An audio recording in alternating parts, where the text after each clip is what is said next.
छात्रों good morning.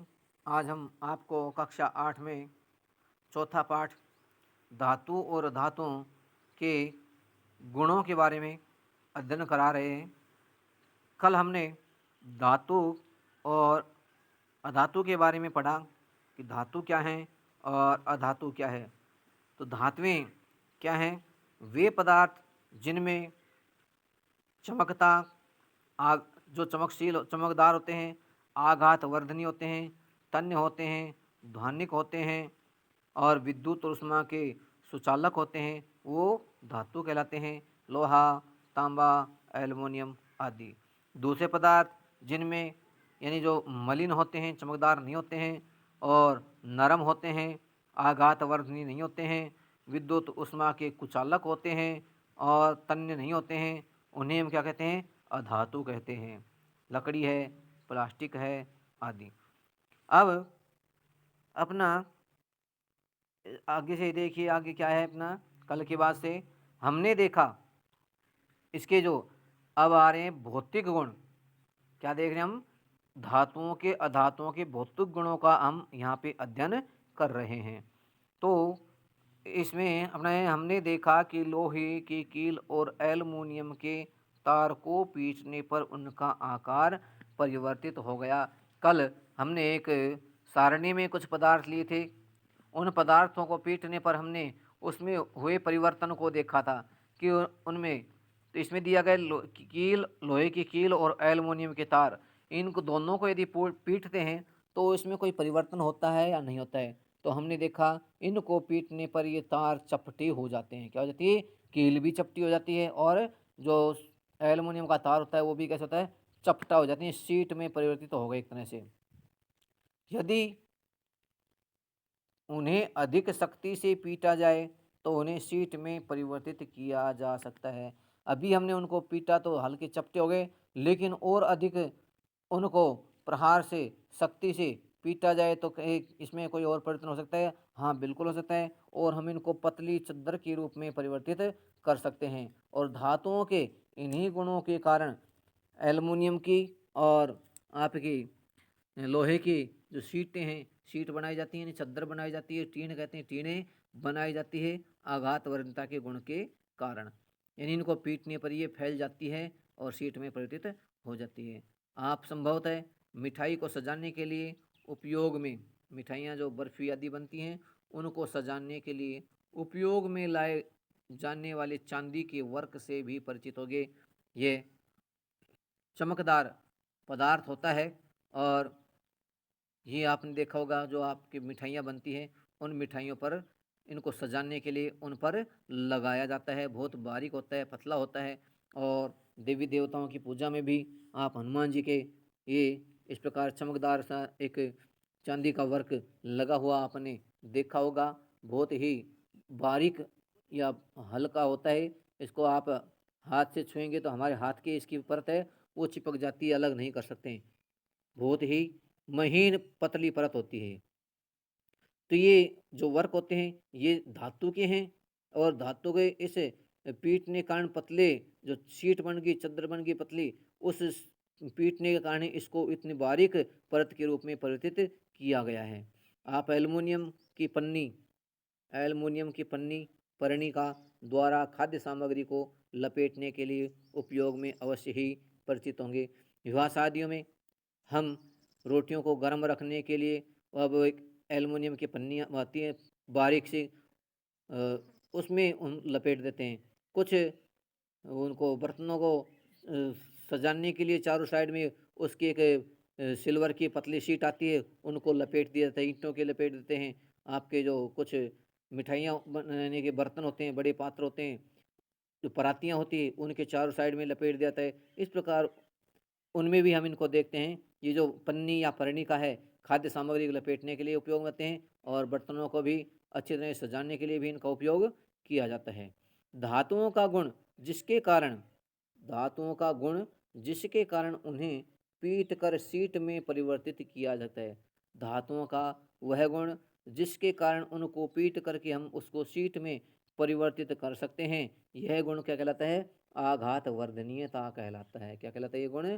आघात वर्धनीयता का गुण कहलाता है। कौन सा गुण कहलाता है ये? आघात वर्धनीयता का। कौन सा? आघात वर्धनीयता का गुण कहलाता है। यह धातुओं का एक अभिलाक्षणिक गुण है। वह धातु क्या है? एक लक्षण है ये, और ये गुण है। जैसा हमने देखा कि कोयले और पेंसिल जैसे पदार्थ यह गुण प्रदर्शित नहीं करते, इन्हें हम धातु कह सकते हैं? नहीं कहते। यानी कि हम इस गुण का दोनों में अंतर स्पष्ट करें तो ये जो गुण है आघातवर्धनता का, ये गुण किस में पाया जाता है? धातुओं में पाया जाता है। आघातवर्धनता गुण अधातु में नहीं पाया जाता है, क्योंकि ये जो पेंसिल लेड है और आपका कोयला है, इनको हम पीटेंगे तो पीटने पर ये चूरे में परिवर्तित हो जाएंगे। इनसे कोई पतली शीट हम नहीं बना सकते हैं। क्या बन जाएगा? चूर्ण बन जाएगा टुकड़े टुकड़े में। कोयला है, टुकड़े टुकड़े हो जाएंगे उसको, लेकिन हम उसको पतला या चपटा नहीं कर सकते। तो ये आघात वर्धने का जो गुण है, ये गुण किस में पाया जाता है? आघात वर्धनता गुण केवल जो धातुएं हैं उन्हीं में पाया जाता है। उसके पश्चात आगे है दूसरा, हम क्या बिना किसी प्लास्टिक या लकड़ी के हत्थे वाले गर्म बिना प्लास्टिक या लकड़ी के हत्थे वाले गर्म धातु के पात्र को स्वयं को बिना आघात पहुंचाए पकड़ सकते हैं? बिल्कुल नहीं पकड़ सकते। यदि कोई धातु का पात्र है, गर्म है, तो हमें उसको यदि कपड़ा या लकड़ी या लोहे के जो हैंडल होते हैं यदि उसकी नहीं है तो हम उसको पकड़ेंगे तो निश्चित ही हमारा हाथ है वो जल जाएगा, हमारे हाथ को आघात पहुंचेगा। इसलिए हम बिना हैंडल के या बिना प्लास्टिक के कवर के, लकड़ी के या कपड़े का उपयोग किए बिना हम इसको नहीं पकड़ सकते हैं। शायद नहीं, क्यों? इसका कारण दिया गया है। ये एक सूची बनाने का प्रयास करते हैं जिसमें लकड़ी या प्लास्टिक का हत्था आपको घायल होने से बचाता है। इसका कारण क्या है? तो देखिए, इसमें बताया गया है, एक लकड़ी या प्लास्टिक का हत्था आपको घायल होने से बचाता है जब आप गर्म वस्तु को पकड़ते हैं। ये लकड़ी का हत्था है या प्लास्टिक का हत्था है, हमको कब बचाता है? जब वो वस्तु जो पात्र है वो कैसा है? गर्म है, और हमको पकड़ते हैं तब हमें वह बचाता है उष्मा के आघात से, ताप के आघात से। इन अनुभवों के आधार पर, ये जो अनुभव हैं, बातें हैं, इनके आधार पर आप लकड़ी और प्लास्टिक द्वारा उष्मा के चालन के विषय में क्या कह सकते हैं? तो हमने कल पढ़ा था कि ये पदार्थ को हमने उष्मा की चालकता के आधार पर दो प्रकार में बांटा था। एक तो उष्मा के चालक, और दूसरे थे उष्मा के कुचालक। उष्मा के चालक वे पदार्थ जिनसे होकर के उष्मा एक स्थान से दूसरे स्थान पर जाती है, उन्हें क्या कहते हैं? उष्मा के चालक। ये हमने पढ़ा था छठी क्लास में। अपने में कहाँ पढ़ा था हमने? ये छठी क्लास में पढ़ा था कि पदार्थों को चालकता के आधार पर दो भागों में बांटा गया, चालक और अचालक या कुचालक। तो वे पदार्थ जिनसे होकर उष्मा एक स्थान से दो स्थान पर पहुंचती, स्थानांतरित होती है, उष्मा के चालक कहते हैं। जैसे लोहा है, तांबा है, एल्युमिनियम है। वे पदार्थ जिनसे होकर उष्मा एक स्थान से दो स्थान पर नहीं पहुंचती है, उन्हें कहते हैं उष्मा के कुचालक। तो वे पदार्थ हैं लकड़ी, प्लास्टिक। तो ये क्या करते हैं? ये उष्मा के क्या हैं? उष्मा के कुचालक हैं। और इनसे उष्मा एक स्थान से दो स्थान पर नहीं पहुंचती है। और पात्र की उष्मा है, जो हैंडल की गर्मी है, वो जो हम हैंडल लगाते हैं इसके बेकेलाइट के, उनके गर्म नहीं हो पाता है। लकड़ी के तो लकड़ी भी उष्मा को ग्रहण नहीं करती है, गर्म नहीं हो पाती है, इसलिए हम पात्रों को पकड़ने में आसानी रहती है। आपने एक विद्युत कर्मी को पेचकस से काम करते हुए देखा होगा। ये जो विद्युत कर्मचारी होता है ये, या फिर आप भी अपने घरों में कोई भी काम करते हैं, विद्युत के उपकरणों को ठीक करते हैं या कहीं बिजली से संबंधित कार्य करते हैं, तो आप पेचकस काम में लेते हैं। उस पेचकस के ऊपर एक प्लास्टिक का आवरण लगा होता है। क्या होता है? आवरण प्लास्टिक का होता है। ये प्लास्टिक का आवरण क्यों होता है?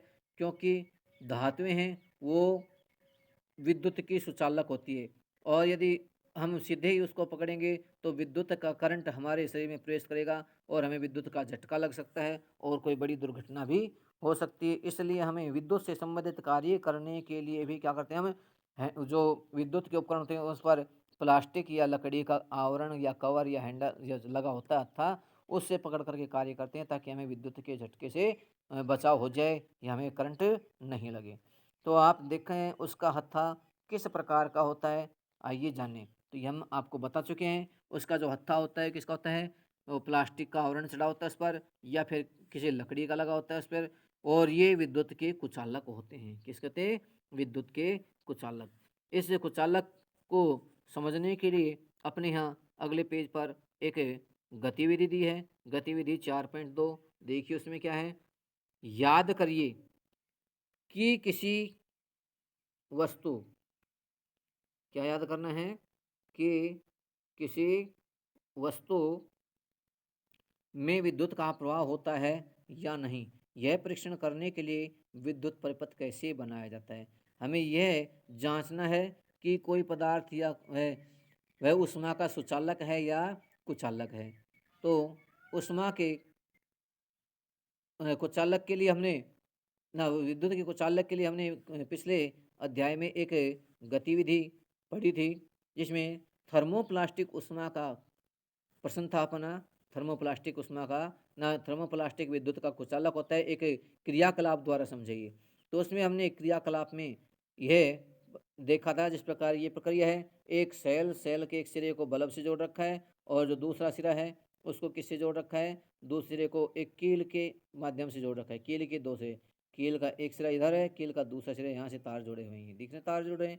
ये धन सिरा है सेल का और ये ऋण सिरा है, और ये क्या है, ये तार हैं, और ये है बल्ब, क्या ये बल्ब है।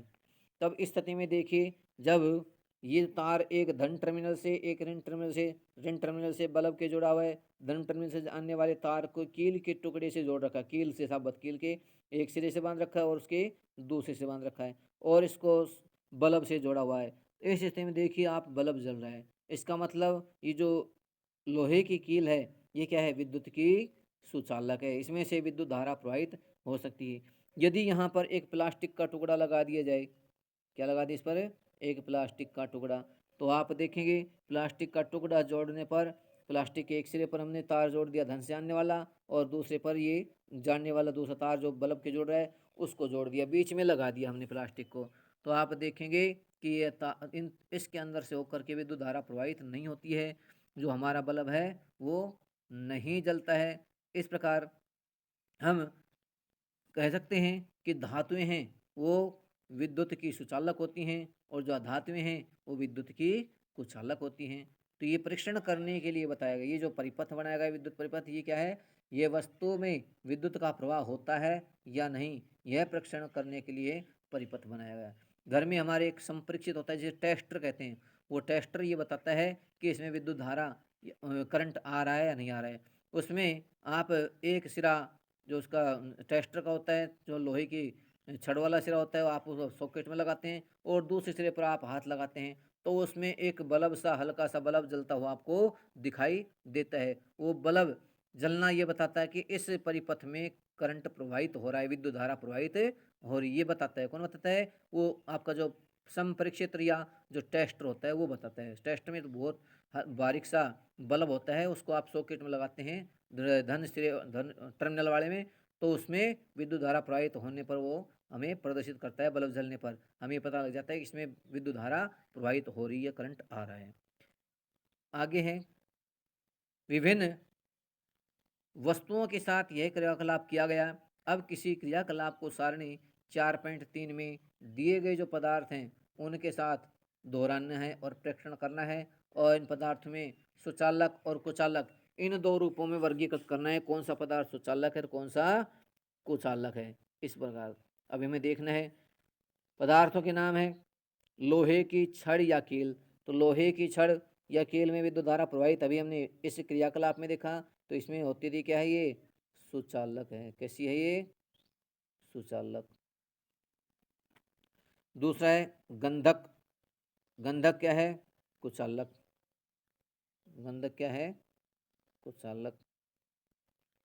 और कोयला क्या है, कुचालक, इनके अंदर से विद्युत धारा प्रवाहित नहीं। तांबे का तार क्या है, सुचालक। एक सारणी दी है। इन सारणी में हम देखेंगे कि लोहे की कील है उस जो लगी हुई है संपर्क क्षेत्र में। अभी जो पिछले पेज पर पढ़ा हमने उसमें लोहे की कील ये बताती है कि ये पदार्थ क्या है। लोहे की कील या छड़ विद्युत की सुचालक है। गंधक विद्युत की कुचालक है। कोयला विद्युत का कुचालक है। तांबे का तार विद्युत का सुचालक है। तो जो पदार्थ यानी जो धातुएं हैं वे धातुएं ऊष्मा की क्या होती है, सुचालक होती हैं, और अधातुएं हैं वो ऊष्मा की कुचालक होती है। तो ये जो हमने इस गतिविधि द्वारा इन पदार्थों को अलग अलग करके हमने चेक किया तो हमें पता चला कि जो धातुएं हैं वो क्या होती हैं, विद्युत की सुचालक होती हैं, और अधातुएं विद्युत की कुचालक होती हैं। इस प्रकार अपना ये जो विद्युत की चालकता का टॉपिक कंप्लीट हुआ। इसके बाद कल हम तन्यता और ध्वनिकता के बारे में अध्ययन करेंगे। तब तक धन्यवाद।